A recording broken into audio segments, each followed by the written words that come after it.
Hey, ladies and gentlemen, it's Michael here, and today we're going to do something a little interesting. We are going to rank the tiers of each division, from the women's strawweight division all the way to the heavyweight division, as you see Stipe, this fine specimen over here. And yeah, let's get started, because honestly, I don't want to bore you, but before we do, I'm just going to give out the criteria. So this isn't based on the champion solely. This is based on obviously the champion, but how good is the rest of the division, any interesting storylines going on, and star power. So intangible star power. So let's say, for example, this is a good example actually. Nate Diaz. Nate Diaz isn't really in the contendership status in either lightweight or welterweight, so to speak, but Nate Diaz is a name, right? And he's got star power. And I think that does matter in terms of getting excited about division, at least to the casual audience. So again, criteria is how good the champion is, how good the competition is, the interesting storylines going on throughout the division, and star power. Okay, so let's start with strawweight, and in my opinion, it's the strongest female division in the UFC. And the women's strawweight division, if it's going by competition alone, I'd probably put it at around an A. But the thing about it is, once you get past Rose, so it's obviously Weili, Joanna, and they had their classic fight back in March of last year. But then after that, you got Rose, and then it kind of trails off. There is a bit of a drop off between the excitement factor, at least, for Rose to Carla, even though Carla Esparza deserves a lot of credit. I just think there is a bit of a drop off in terms of excitement, and that could just be due to style. Like, Carla is a grappler, and grapplers tend to be considered the uglier fighter. But I think because of that, I'm going to put it at a B, because after Carla, then the division just really drops off a cliff. But those four are about as strong and relative to each other as any division.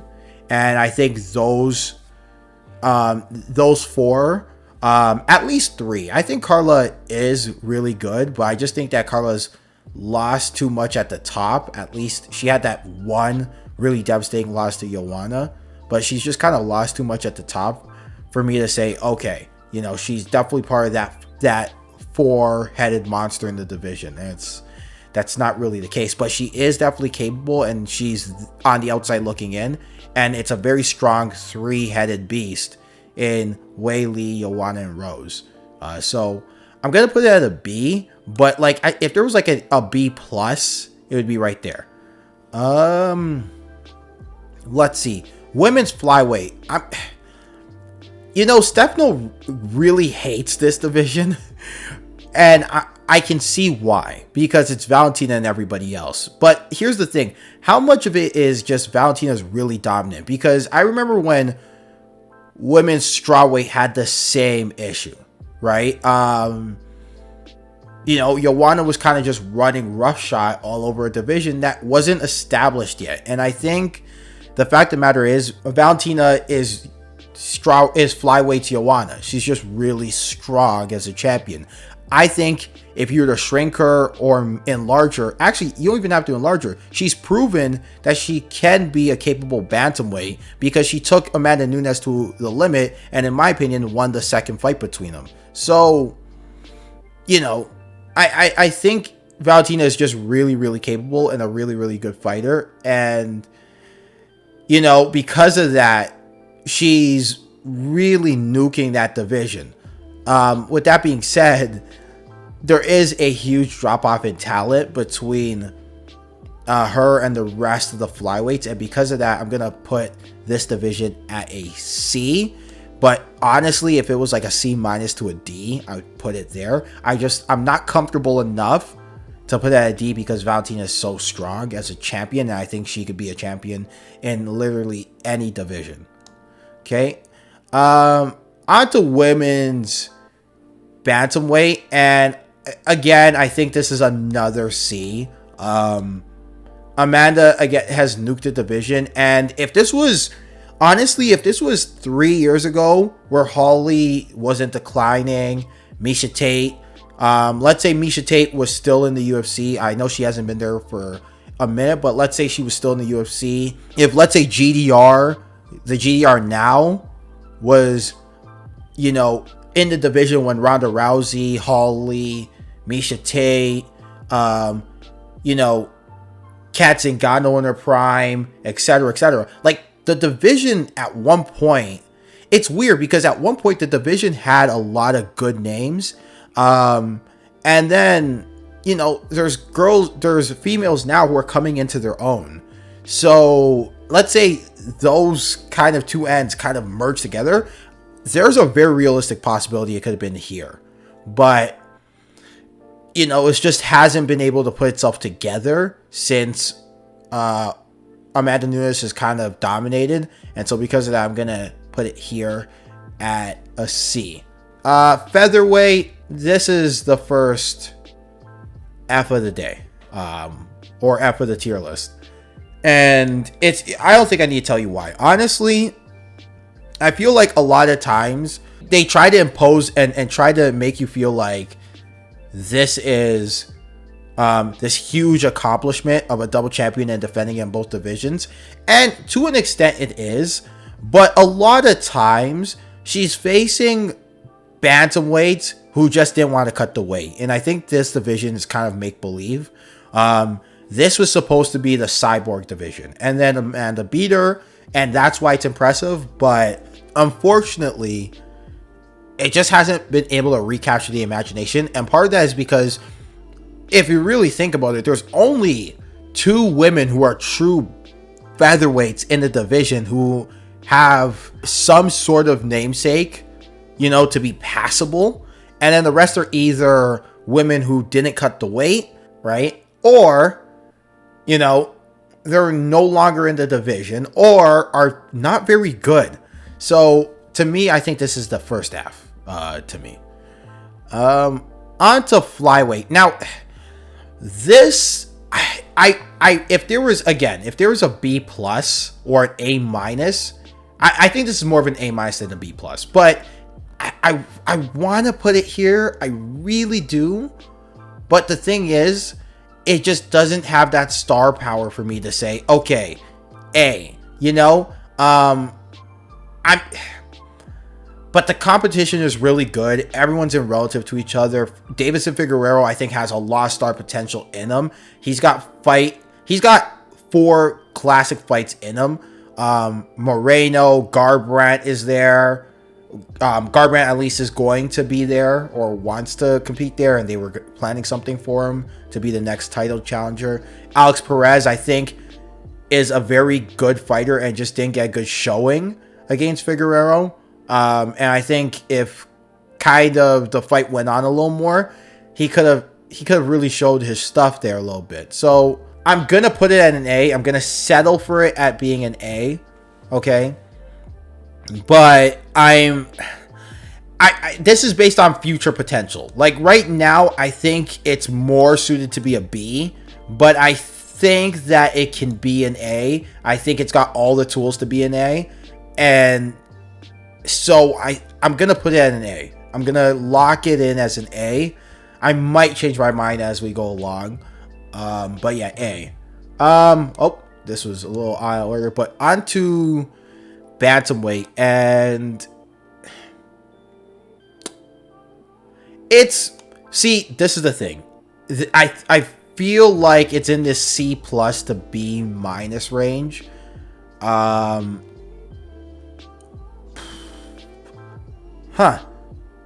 Okay. I think Peter Yan is a very good fighter. I think Aljamain Sterling's a very good fighter. I think Corey Sandhagen is exciting. I think TJ Dillashaw coming back is going to give that much needed star power boost. I just don't see I don't see where I can say, okay, this is... I'm going to sell for a B. You know what? I'm going to sell for a B. But my concerns is that, you know, Marlon Moraes isn't the same. Jose Aldo isn't the same. Chito Vera isn't the same. Sean O'Malley might be a bust, although time will tell with him. You know, and then everybody else is just kind of there. And you don't want to kind of have everyone just kind of there. The saving grace, and that's the thing. There's a lot of good fighters in this division. I'm not seeing stars, right? And the thing about it is, not every fighter in this division has a style conducive to fun fights, right? I think Peter Yan can be a fun fight. He's vicious in the later rounds, just absolutely vicious. It's not even like a way like, oh, he has great cardio and he'll take you to deep water. No, it's one of those weird, like, he figures you out and then the game is over. And he's vicious and he maintains his power kind of way, right? Which is, I think, can be fun and conducive to fun. Or at the very least, you know, eye-watching material. I think Corey Sandhagen's switch style will get him into a lot of fun fights. I think Aljamain Sterling, I really said this, I think he could be the spokesperson of the UFC. I really do. But I don't necessarily think they're star quality right now.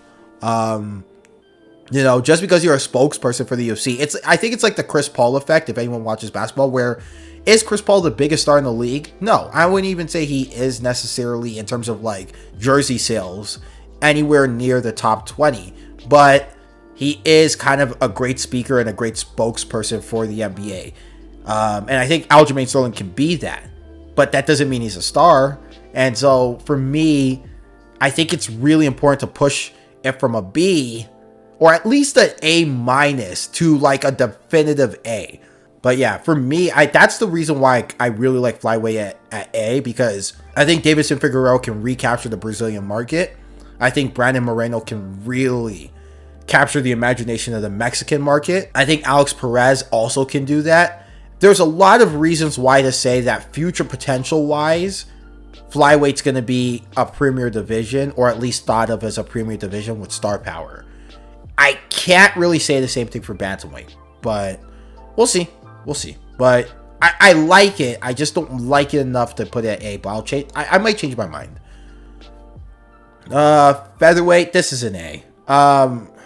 You know what? No, it's an S. I'm going to put it as an S. I think Alexander Volkanovski is a great champion, but it's not. I think this is what changes it from an A to an S, is that, you know, Flyweight, there's 4 guys if you kind of include Cape and Pantoja, like, is there, and there's guys, but here it is stacked full to the brim. Never mind the fact that Max Holloway put it on Calvin Kattar, who is not ranked number 6. Zabit and Yair, hello. Korean Zombie and Brian Ortega. Brian Ortega obviously dominated Korean Zombie. You know, you have a lot of guys, and I think that's what matters in this instance here, is they got a lot of guys, and I think that's what pushes them over from here to here, is that they got the star power, they got a great champion, they got good competition relative, but it's not just 1, 2, 3, or 4 guys in relative. It's, you know, realistically 6, 7 really, you know, interesting fighters who could all be champions somewhere. So I'm gonna put that here. Yeah. On to lightweight. This is an S plus. Like, if I could put like an S plus, this, I think there's no discussion. First of all, like, even with Khabib gone, right? And that's the thing, you know, it's looking like Khabib's gonna be gone, but let's say in some universe he's not, right? And he stays champion. That's probably your biggest to second biggest star in the UFC, and one of the biggest stars in combat sports. But let's say he's gone. You still have Conor, who's probably the most recognizable name in the sport. You still have Dustin Poirier, who beat Conor McGregor recently and has that rub. You still got Michael Chandler, who had his impressive win over Dan Hooker. Dan Hooker is still a name. You still have Justin Gaethje. You still have Charles Oliveira. You have Tony Ferguson still, who I still think is a name that people want to see fight. And then Fiziev is a prospect I really think can do some damage. I would like to see his wrestling before I really make an assessment, but I think Fiziev can really do some damage in this division. So lightweight for me, I have to say S+. Star power, lots of guys in the division who can compete. They don't have a champion per se right now. I know Khabib is still kind of the champion, but even still, I think that's almost in a way to their benefit. I know it's a mess in that division, but it's almost to their benefit because every guy you're talking about right now. So for me, it's an S. It's an S+. Welterweight. It's gonna get a B. I know it's stacked. But I think the thing about it is you don't really have a lot of likable guys. Maybe Jorge Masvidal.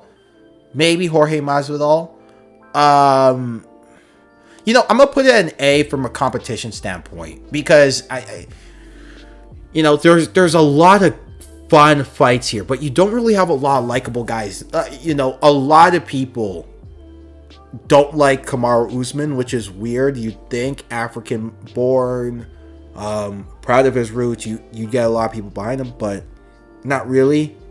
Colby Covington, his people's patience are wearing thin with him. Jorge Masvidal has really alienated a lot of his base with his political views. And look, he's allowed to believe what he wants. I'm just, spelling out the facts here.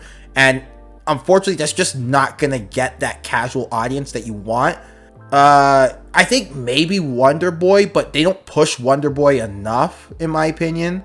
And then from there, Leon Edwards is just kind of thought of as boring.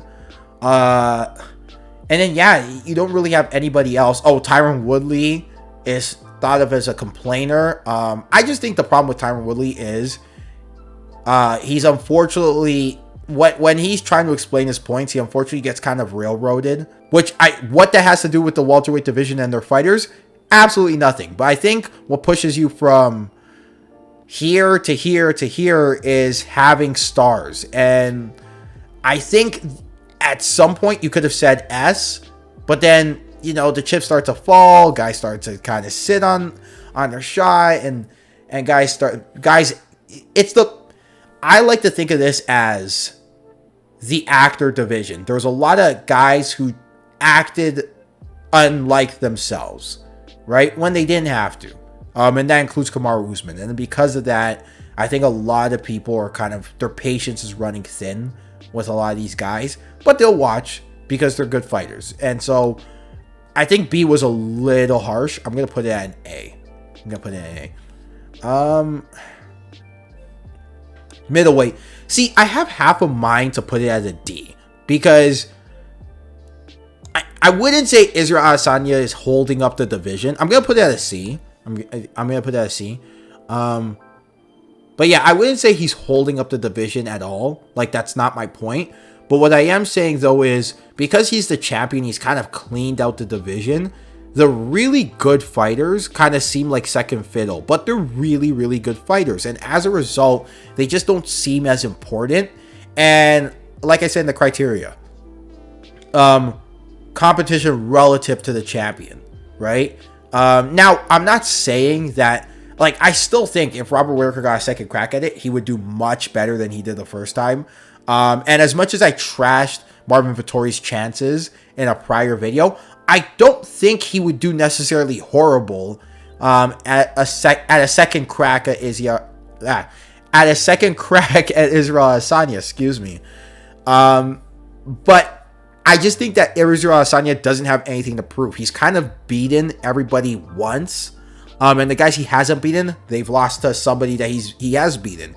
And as a result, it makes the division look and feel unimportant. So, and the fact of the matter is, he's moving up to light heavyweight anyway to challenge Jan. So he might even vacate, and then that kind of even puts the division more at like a back burner kind of feel. So yeah, to me, I think it's just one of those things where Israel Adesanya, great champion, but the division just doesn't feel important. On to light heavyweight. I think this is the first D right here. I think this is the first D. D. But I gotta say, I think there's a lot of potential if you are smart and you build it the right way, where it can come up here, maybe even here, because Jan Blachowicz has really captured the imagination of the Polish market. And for whatever reason, he's figured it out. He's figured it out all the way through.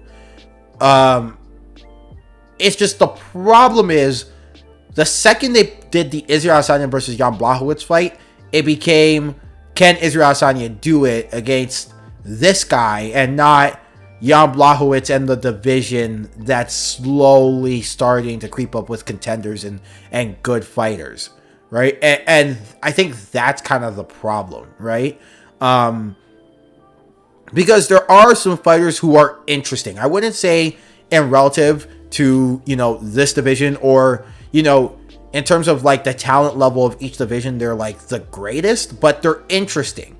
Particularly Maheta and how he's going to recover from the knee injuries. He didn't look amazing against Glover, but he had his moments. And I'd like to see if he can recover and keep what happens when he gets more octagon time. Yuri Prochazka is really cool. Glover Teixeira has found like a second wind in his career. I think Dominic Reyes still can be a champion at some point in his career.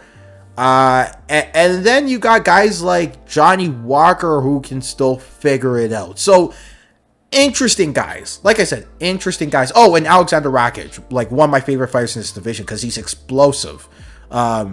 He's probably the most explosive white guy I've ever seen. So, it's interesting guys, but unfortunately, when this matchup happened, it didn't become about the division. It came about, can he add to his accolades? And by he, I mean Israel Adesanya. Finally, heavyweight and an anticlimactic B. I'm going to say an anticlimactic B. And honestly, it's just, I think the fact of the matter is, there is a huge drop-off after... Who's number 3? Rosenstruik? Is it Rosenstruik? Yeah, I just think that there is a huge drop-off. Like, I think Ciryl Gane is probably the third best fighter in the division. Because I've seen him fight. And I know he's got the full package, but we're still at the wait-and-see approach with him. I think Jairzinho Rozenstruik is interesting. And Derek Lewis is still a fun fighter, at least from a star perspective and a social media perspective. But talent-wise, it's kind of the Stipe and Friends show, in my opinion. Like, I can definitely see a world where Francis Ngannou hits him with a lucky punch, but there's a very realistic scenario where Stipe versus Ngannou 2 becomes the first fight, but worse.